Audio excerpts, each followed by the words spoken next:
ഞാൻ ഒട്ടും എക്സ്പെക്ട് ചെയ്യാത്ത എൻ്റെ ലൈഫിൽ ഇത് നടക്കത്തില്ല എന്ന് കരുതിയ സാധനമാണ് ഇപ്പം നടക്കാം.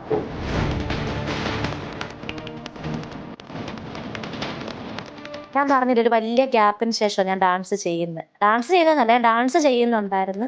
പക്ഷേ ഇങ്ങനെ റെഡിയായി മേക്കപ്പ് ഒക്കെ ചെയ്ത് ഒരു പ്രൊഫഷണലായിട്ട് ഞാൻ അങ്ങനെ ചെയ്യുന്നത്. എൻ്റെ കളി എത്ര പ്രൊഫഷണലാന്നല്ല ഞാൻ പറയുന്നത്. എന്നാലും I am trying my best.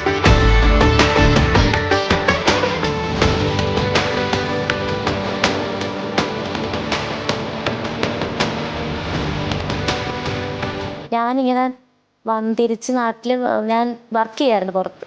വന്നു കഴിഞ്ഞിട്ട് ഞാനിങ്ങനെ വിചാരിക്കുന്നുണ്ട്, ഇനി എന്തെങ്കിലും ഫർദർ പഠിക്കാൻ പോകുന്നതിന് മുമ്പ് എനിക്ക് ഡാൻസ് ചെയ്യണം, പഴയതുപോലെ ആ ഒരു സന്തോഷമൊക്കെ എൻ്റെ ലൈഫിൽ വേണം എന്ന് വിചാരിച്ചപ്പോൾ ഞാൻ കരുതി ഗുരുവായൂർ എനിക്കൊരു പ്രോഗ്രാം ചെയ്യണം. കാരണം ഒരു 2 ഇയേഴ്സ് മുന്നേ എനിക്ക് ഗുരുവായൂർ ഒരു പ്രോഗ്രാം ചെയ്യണമെന്ന് വിചാരിച്ചപ്പോൾ എനിക്ക് നടന്നിട്ടില്ല.